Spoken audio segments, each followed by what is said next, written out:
Saya berjalan dengan terbincang-bincang dan teman-teman bilang, jengklang gitu. Jadi waktu itu saya menangis. Beliaunya bilang, Mbak mau kemana? Saya mau daftar di sini Bu. Di sini tidak terima anak cacat. Ada customer yang komplain, kok ceritanya begini. Saya masuk kamar takut. Yang ke depan, garda depan ibu saya. Alhamdulillah pelanggan saya tersebar di Semarang, Kalimantan, Papua, Sulawesi, dan sudah Australia, Amerika, dan Jepang.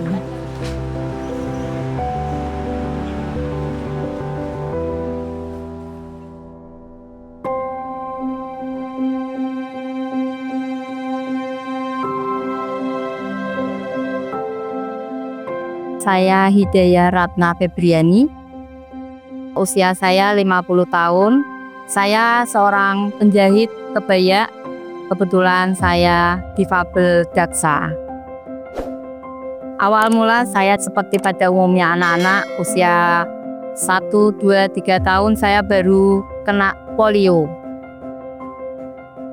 Waktu itu saya nggak pernah berpikir, ini sakit saya nggak akan pernah bisa disembuhkan, itu nggak pernah berpikir seperti itu.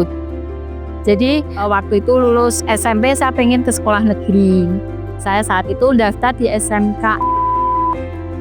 Di bawah saya mau naik tangga, ada sesosok ibu gendut.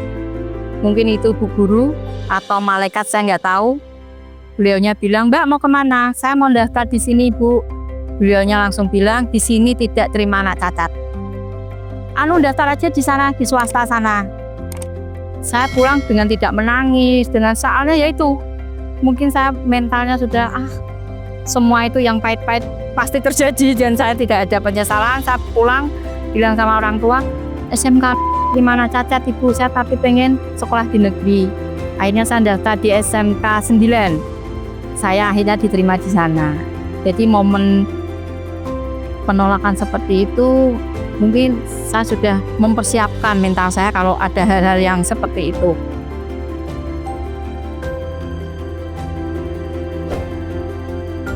Setelah lulus, saya pengen kuliah. Tapi orang tua, keluarga tidak mendukung saya untuk kuliah.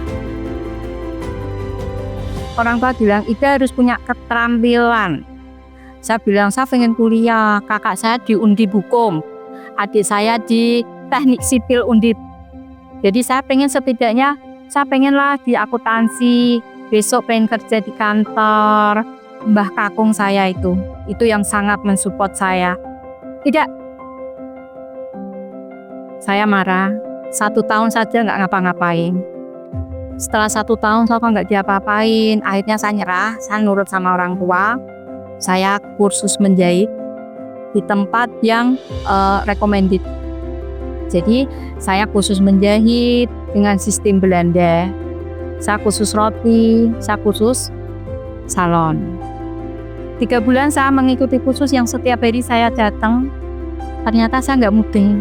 Saya ngomong sama founder gurunya, Cik, saya kayaknya bulan besok saya nggak kursus lagi. Lah kenapa? Saya nggak mudeng. Gurunya bilang, ya udah, bulan depan kamu nggak bisa, kamu keluar dari sini. Ternyata kata keluar yang diucapkan oleh guru saya itu membuat saya tertantang. Akhirnya saya hafalkan kayak rumus matematika, saya hafal di luar kepala. Bulan keempat, ternyata tetangga saya ada yang mau sunatan, tetangga saya menjahitkan di tempat saya.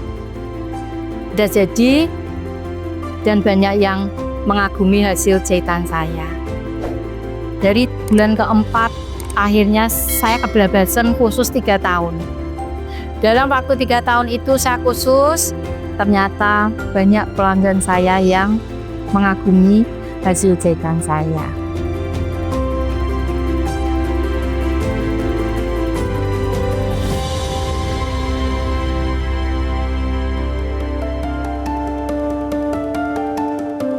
Tahun pertama, tahun kedua, alhamdulillah saya sudah punya karyawan. Proses saya dengan difabel itu sudah lama, dan saya itu ikut bergabung dengan komunitas sahabat difabel itu tahun 2014. Saat itu saya merasa saya saat itu punya karyawan 15. Punya karyawan, pelanggan saya sudah banyak, ekonomi sudah mapan, tapi ada sesuatu yang kosong di hati saya. Ada apa ya ini? Setiap saya membuat pola, saya kayak ada sesuatu yang apa ya ini ya? Ternyata saya ingin jariah ilmu. Saat itu saya ingin mengajar menjahit di komunitas itu, dan alhamdulillah foundernya Bu Noviana Dibiansari menerima saya untuk menjadi relawan menjahit. Saya merasa kalau bukan saya yang memulai, saya siapa lagi? Saya mengajarkan waktu itu adalah anak-anak difabel Braita, tuli, ada yang Down syndrome. Saya mengajarkan lurus, saya kasih garis lurus, mereka nggak bisa. Mereka bengkok. Saya bilang, anak-anak kenapa bengkok? Nggak tahu ibu. Saya bilang sama suami, kenapa ya saya mengajar di situ kok anak-anaknya seperti ini? Suami menjelaskan bahwa anak Braita kalau diajarkan sekarang, keluar dari pintu mereka sudah lupa. Besok kembali lagi, saya mengajarkan dari awal lagi. Saya akhirnya tidak membuat target untuk diri saya, untuk membuat mereka pintar. Dan suatu saat mereka bilang, ibu saya bisa lurus. Saya lihat jahitan, oh iya lurus. Setelah saya hitung 2 tahun mereka bisa lurus. Lah, yang mereka bisa itu saya latih terus, saya latih, saya ajari, ternyata berkembang, bisa maju-maju, dan akhirnya suatu saat saya membutuhkan karyawan. Jadi saya ingin merekrut difabel. Saat itu karyawan saya di Sutuli, namanya Ratna. Dia ikut saya 8 tahun. Dia finishing. Setelah 8 tahun, Ratna menikah dan sekarang ikut suaminya di Bogor. Dan sekarang 2 karyawan saya, dan meneruskan Ratna yang dulu pernah di sini membantu saya. 1 tuli dan 2 difabel Braita. Pekerjaan saya di sini sebagai finishing. Finishing itu adalah bagian akhir sebelum dikemas. Itu tugasnya adalah setrika, masang panci, masang payet, dan lain-lain.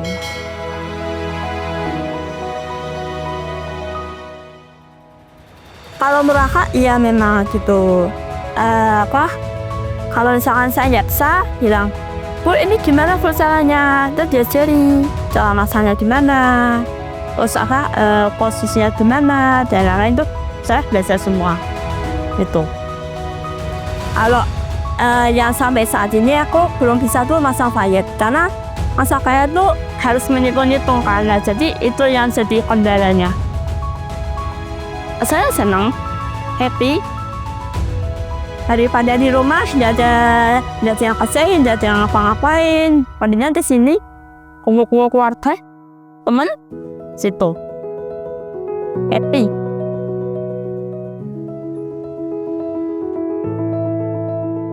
Karyawan saya sekarang 10, 3 difabel. Saya nggak memproduksi, saya jual jasa.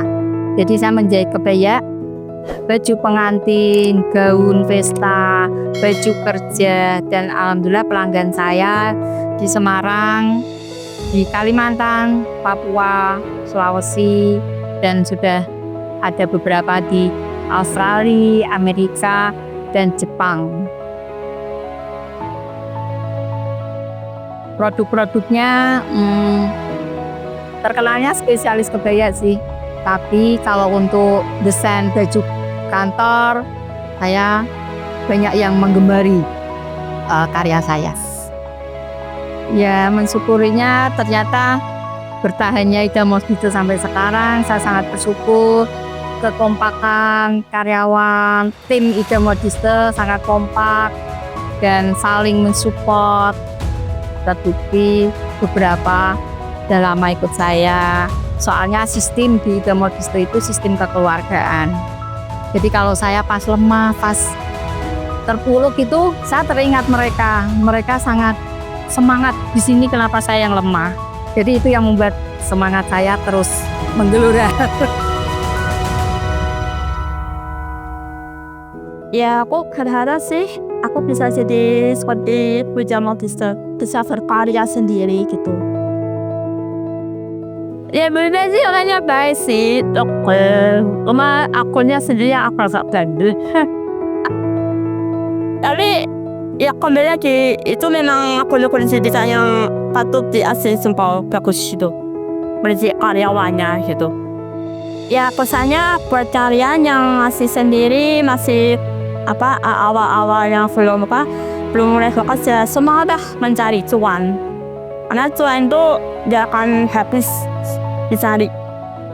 Dan satu lagi, pantang menyerah, harus belajar, pasti kalian akan bisa.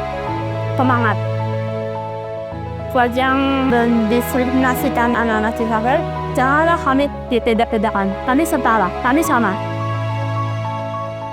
Kalau pesan saya untuk sahabat-sahabat difabel, jangan patah semangat, jangan baper, bahwa apa yang kita miliki itu sudah kehendak Tuhan. Jadi kita jangan meratapi, kita lakukan apa yang bisa kita lakukan supaya kita bisa mandiri. Kita harus punya keterampilan, syukur-syukur bisa memberdayakan orang-orang. Setidaknya jangan patah semangat, jangan membuat difabel kita membuat kita lemah, membuat orang lain kasihan sama kita. Jangan, tunjukkan prestasi kita supaya orang-orang itu kagum atas karya kita. Beri kesempatan difabel untuk bisa bekerja di tempat para pengusaha, bahwa mereka itu mampu dan mereka bisa. Mungkin kesabaran dan ketelatenan kalian nanti yang akan membuat difabel itu bisa, karena dengan mempekerjakan difabel, surga balasan kita.